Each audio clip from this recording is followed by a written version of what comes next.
Hi guys, thanks for tuning in to another episode of Akilah in Africa.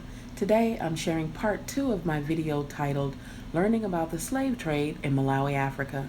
In 2016, my tour group of African Americans had went to a cultural museum to learn about the history of Malawi. We learned that the Africans indigenous to Malawi had actually traveled from the south. We also learned that the missionaries that came to share the gospel of Jesus Christ also acted as negotiators between the slave traders and local chiefs. The owners of the cultural museum were missionaries themselves, and we as tourists were forbidden to take any pictures of any of the empowering African culture. We wanted to share the empowering things we saw about the culture and the traditions that reminded us of things we still do today. Not knowing that things like delaying separating a baby from its placenta after birth is an ancient practice that started in Africa. We realized that some things we still do today are out of ancestral memory within our DNA. We were really upset that the only information we were allowed to share was that same old narrative about how the white man came into Africa and civilized the savages. So, mind you, we were pretty upset. I just remember feeling like, wow, in 2016, the dominant society is still colonizing the information about Africa. So, if you need to see part 1 of this interview, I'll link it at the end of this video. Greetings and gratitude to all my family, friends, and viewers. Welcome to my African-centered travel vlog. My name is Israya, but I'm also known as Akilah for those who don't know me. If you have any questions about taking a trip to Africa, investment in Africa, and or maybe even relocating to the continent of Africa, stay tuned as I take you along my repatriation journey. Come, join the movement to reverse the brain drain of Africa. B.R.U.S.E mission is an expression of my life's work to build, repatriate, uplift, serve, and empower. For more details, please like, share, subscribe, and hit the notification bell for my latest uploads. I'll see you in the next video.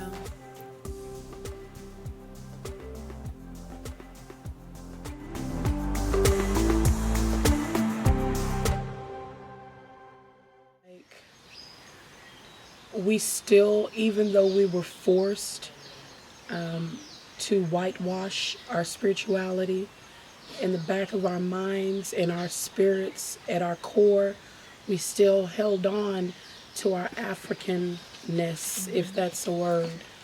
It somewhat kind of makes me think of the laughing barrel during slavery, where we weren't allowed to laugh at certain times, and we would go and laugh in a barrel just to come back with a straight face.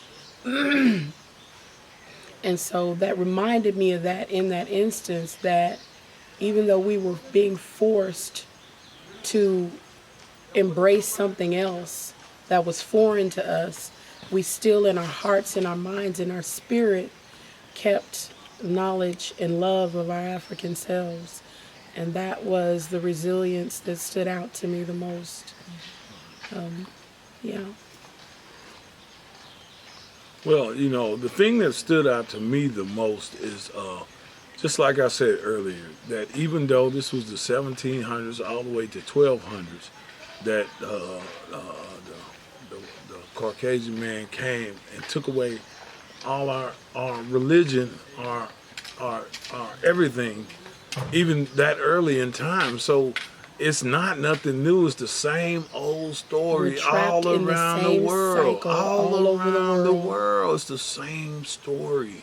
And even though they couldn't reject the British and the French from dominating and taking their religion, we saw masks that they mocked the white woman and white man, because that's the only way they got back, was mocking them. By drawing white faces and black body, meaning we'll be at face is like new slavery. We gonna look right at you, boss, but my body is still black and solid as everything. So, it's so much. And those were things that were not allowed to be videotaped. White supremacy. To be photographed. You weren't allowed to see any of that. Yeah. The only thing, We like couldn't you keep said, that. that they were allowed to show was The white missionaries, That slavery. founded this the white place. supremacy. So you couldn't That was see what we the- could take pictures of. You couldn't see the empowerment or the power of the culture. You can only see the oppression. Right. So You can only see the impression. So white supremacy is, like I said, on so many levels, and you don't even realize it unless, you gotta, when we say stay woke, that's what that means. You have to wake up, Get read to between the Africa. lines, Build and you Africa. have to, you have to look and see, recognize these things. So, Eric, Yes. out of the three main tribes of Malawi, the Yawo, the Kungoni, and the Chewa, which one do you identify with the most? I think the Chachawa. The Chichewa. Chewa? Chewa? Chawa? Yes, I think I identify with them, and in the symbolism, and was they the ones, the warriors, the spirit?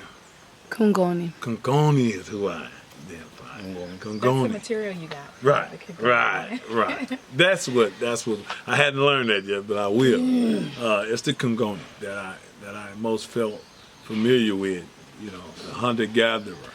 Even though it's I'm in America, I still hunt, I still fish, and it's natural for me to do so. I think I identify with them. Yeah, I was so it was nice to see the different ways, like the rites of passage for the girls, the birthing ceremony, the marriage ceremony, just life and just tradition. I think that a lot of us don't really have like real tradition because we don't necessarily know, or we can't necessarily link ourselves to a certain tribe. Right. So although all the tribes, had a base, they had pretty like a basic way of doing things, there were still little things that were different. So in dress, the burial ceremony, all of it was just beautiful. And I hope to learn more. No, I will learn more about those things and incorporate them in my life. There are certain things that I, have learned that, like just in preserving I can't even think, I'm so blank. Spirituality? No, preserving the birthing sack. Rituals. Yes, the rituals. We did that for my daughter. Culture. We did that for my daughter. We still have hers. We plan to bury it. Wasn't able to do that for my son. Hospitals, they don't let you keep those things. But, there are certain things that we do naturally that we don't even realize are, come from our in our ancestors. DNA. It comes from just Our ancestral memory. right. So while we were all bred out, All there over are the still world. things that have stuck with us. You might do certain things and don't even know why. You need to come to Africa so you can know why you do certain things. Trip is wonderful. You should Yes, be here. it's beautiful. And in reference to tribes, all tribe began with one mother and one father. So we're not different. Right. Yeah. So it's amazing. It's amazing. Come to Africa. Let's go. Guys, check out this tree we saw during our trip. It's hundreds of years old. It's actually a shrine to the Scottish missionary David Livingstone, who came to Malawi in 1816. I was so baffled that there's actually a shrine honoring the white man who came to save us, which is actually a tree as old as the centuries of racism rooted in the land. This was an amazing sight, and I can't wait to share more of this trip. So remember, Black love is Black power.